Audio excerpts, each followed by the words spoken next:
वाल्मीकि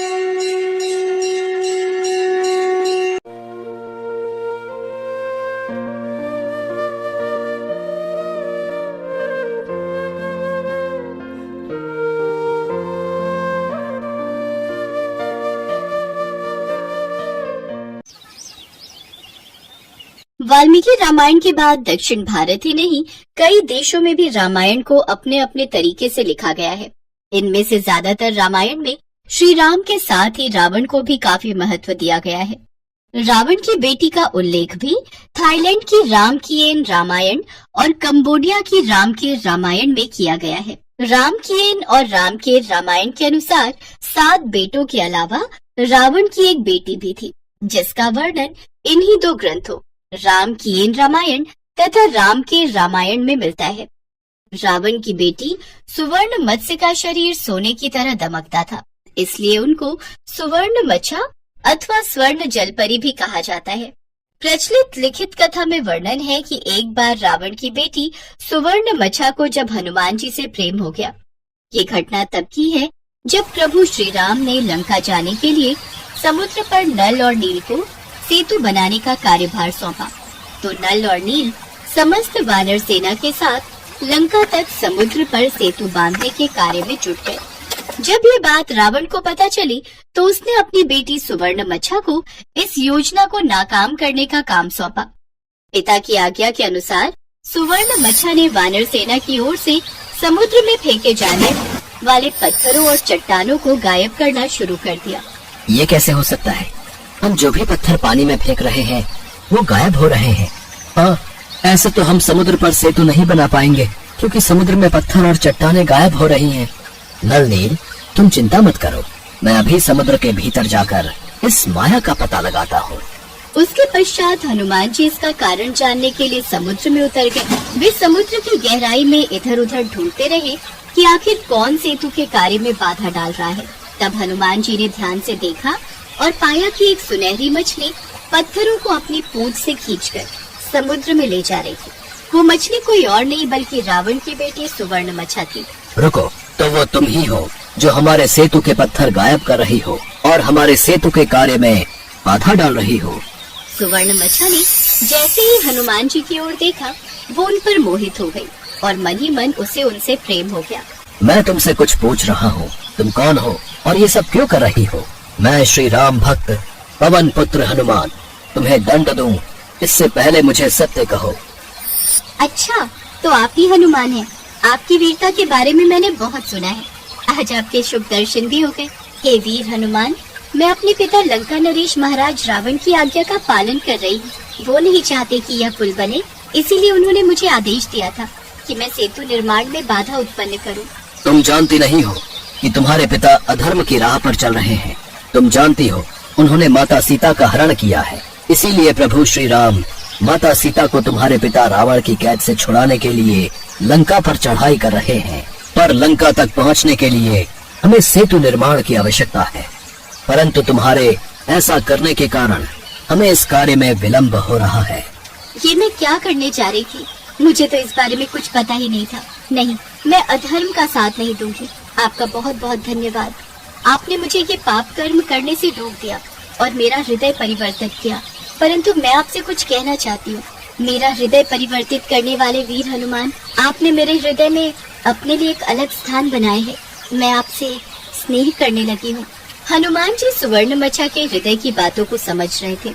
हे देवी, मैं बाल ब्रह्मचारी हूँ, इसलिए मैं आपके इन प्रश्नों का कोई उत्तर नहीं दे सकता। बस मैं इतना कहना चाहूँगा कि ये युद्ध धर्म की स्थापना के लिए हो रहा है, इसलिए कृपा करके सेतु निर्माण में कोई बाधा उत्पन्न न करें। सुवर्ण मच्छा हनुमान जी की बातों को ध्यान से सुन रही थी। उसका हृदय परिवर्तित हो गया। उसने हनुमान जी का सम्मान किया और महानता का परिचय दिया और उसी पल से वो राम भक्त बन गए। इस प्रकार सुवर्ण मच्छा ने अधर्म के स्थान पर धर्म का साथ दिया और राम सेतु के निर्माण में योगदान दिया। इसके पश्चात हनुमान जी वापस समुद्र तट पर लौट आते हैं और फिर से राम सेतु कार्य प्रारंभ हो जाता है। यह कहानी हमें यह सिखाती है कि धर्म और सत्य का मार्ग हमेशा सही होता है, चाहे वह कितना भी कठिन क्यों ना हो। इसीलिए हमें सदा धर्म का साथ देना चाहिए। यही महानता का उदाहरण है।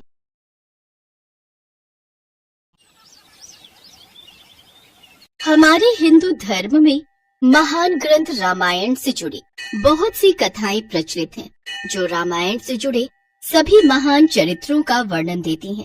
सभी कथाएं कोई न कोई महत्व भी दर्शाती हैं और नीति का संदेश भी देती हैं। जिनमें से एक कथा है राम सेतु की।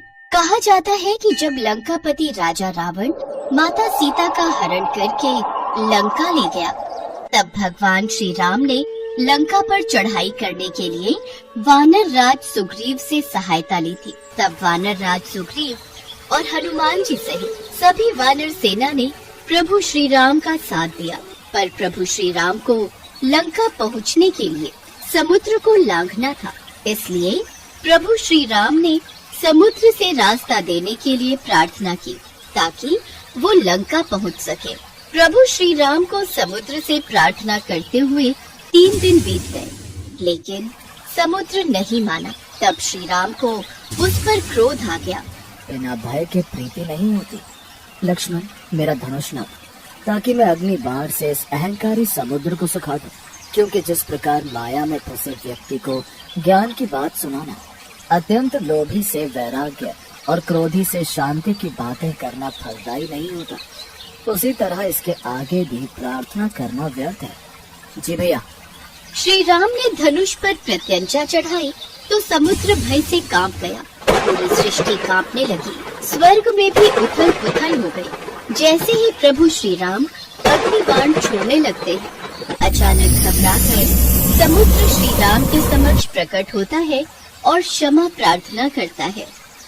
त्राहिमाम, त्राहिमाम, रुकिए प्रभु, रुकिए, मुझे क्षमा कीजिए, मुझे क्षमा कीजिए। प्रभु, 5 तत्वों का जड़ स्वभाव आपने ही बनाया है। जल यदि अपनी मर्यादा छोड़ देगा तो उसका महत्व भी समाप्त हो जाएगा। सबको मर्यादा भी आपने ही दी है। आप तो मर्यादा पुरुषोत्तम राम है। मैं तो आपके बताए हुए रास्ते पर ही चल रहा था। अभी आपके हाथ में है कि आप मुझ पर कृपा करें या फिर मुझे दंड दें। हे रघुवर, आप जैसा कहेंगे मैं वैसा ही करूँगा। आपको बाढ़ चलाने की भी कोई आवश्यकता नहीं है। मैं तो आपकी इच्छा मात्र से ही सूख जाऊंगा और आपको रास्ता दे दूंगा। मैं वो भी करने को तैयार हूँ, पर उसमें मेरी मर्यादा भंग होगी। 5 तत्वों आकाश, वायु, अग्नि, जल, पृथ्वी में से यदि किसी एक ने भी अपने स्वभाव को बदला तो उसका महत्व समाप्त हो जाएगा, उसकी मर्यादा भंग हो जाएगी, तो सृष्टि के संतुलन में विकार उत्पन्न हो जाएगा, जिससे इस धरती पर विस्फोट हो जाएगा। प्रभु, यदि आप प्रलय से पहले ही प्रलय लाना चाहते हैं तो आपको अधिकार है, अन्यथा इस ब्रह्मास्त्र से मेरी रक्षा कीजिए। प्रभु श्री राम तो स्वयं ही मर्यादा पुरुषोत्तम है। उन्होंने उस समय समुद्र की विनती को सुना। जब श्री राम ने समुद्र को तात कहकर पुकारा तो लक्ष्मण सहित सभी वानर सेना मुस्कुराने लगी, क्योंकि वे भी जानते थे कि प्रभु श्री राम का हृदय कितना कोमल और दयालु है। क्योंकि उन्हें कभी क्रोध आ भी जाए तो भी वो शांत हो जाते हैं। प्रभु श्री राम समुद्र की इस विनम्र विनती से प्रसन्न हो गए और समुद्र पार करने का उपाय पूछा। हम तुम्हारी मर्यादा भंग नहीं होने देंगे, परंतु कृपया करके हमें समुद्र पार करने का कोई दूसरा उपाय बताएं। आपकी अति कृपा होगी। वानर राज सुग्रीव की सेना में नल और नील नाम के 2 महाप्रतापी महाशक्तिशाली वानर उपस्थित हैं। नल और नील जब छोटे थे तो ऋषि मुनियों को अपनी शरारतों से बहुत परेशान किया करते थे और अक्सर उनकी वस्तुओं को समुद्र में फेंक देते थे। इन दोनों बच्चों से परेशान ऋषि मुनियों ने तंग आकर इन्हें श्राप दिया था कि जो भी वस्तु ये पानी में फेंकेंगे वो नहीं डूबेगी। इसीलिए आज नल और नील को बचपन से मिला श्राप आपके लिए उपयोगी साबित होगा। नल भगवान विश्वकर्मा के पुत्र हैं, इसीलिए नल शिल्प कला में भी निपुण है। आप समुद्र पर सेतु बनाने के लिए इन दोनों की मदद ले सकते हैं। आप इनकी सहायता से समुद्र पर सेतु बांध सकते हैं, क्योंकि इनके द्वारा फेंके गए पत्थर समुद्र में डूबेंगे नहीं, बल्कि ऊपर ही तैरते रहेंगे। आप लंका तक एक सेतु का निर्माण कर सकते हैं, जिस पर चलकर आप लंका तक पहुंच सकते हैं। मैं वचन देता हूं कि उनके द्वारा समुद्र में डाले गए पत्थरों से बने सेतु के निर्माण में मैं खुद भी सहायक रहूंगा। इस प्रकार समुद्र पर सेतु बांधने के लिए तीनों लोकों में आपका सुयश गाया जाएगा। हे रत्नाकर, हे सागर, हम तुम पर बहुत प्रसन्न हैं। तुम्हारी उदारता से हम तुम्हारे प्रेम के ऋणी हो गए, परंतु हमारी एक और समस्या का समाधान करो। आज्ञा प्रभु। इसके पश्चात समुद्र ने प्रभु श्री राम से आज्ञा ली और वापस लौट गए। नल और नील की सहायता से समुद्र पर सेतु बांधने का कार्य प्रारंभ होता है। सभी वानर प्रभु श्री राम का नाम लिखकर पत्थर नल और नील को देते और वे दोनों समुद्र में पत्थर जोड़ते जाते। समुद्र ने सेतु को अपने कंधों पर संभाल रखा था। कहा जाता है ये सेतु 100 योजन लंबा और 10 योजन चौड़ा था, पर ये विशाल राम सेतु 5 दिनों में ही बनकर तैयार हो गया। राम सेतु बनाने में सभी ने अपना योगदान दिया, जिसमें एक छोटी सी गिलहरी भी प्रभु श्री राम की भक्ति और सेवा में अपना योगदान दे रही थी। पुल के निर्माण में मदद करने के लिए वो छोटी सी गिलहरी बार बार शरीर पर बालू लपेटकर उसे पुल पर गिराती थी। प्रभु श्री राम उसे ऐसा करते देख रहे थे। उन्होंने हनुमान से कहा, हनुमान, वो समुद्र के तट पर जो छोटी सी गिलहरी है, जरा उसे मेरे पास लेकर आओ। हनुमान जी उस गिलहरी को प्रभु श्री राम के पास लाते हैं। हे नन्ही सी चीज, तुम सेतु पर क्या कर रही थी? तुमको भय नहीं लगता कि तुम वानरों के पैरों के नीचे आ सकती थी, या कोई वृक्ष अथवा शिलाखंड तुम्हारे ऊपर गिर सकता था? प्रभु, आपके सेवकों के पैरों के नीचे मेरी मृत्यु हो जाए, यह तो मेरा सौभाग्य है। प्रभु, मैं तो सेतु के कार्य में बस थोड़ी सहायता कर रही थी।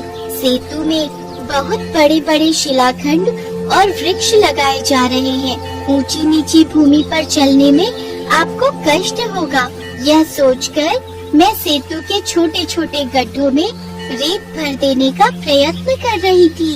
गिलहरी की स्नेह भरी कोमल बातों को सुनकर भगवान श्री राम प्रसन्न हो गए।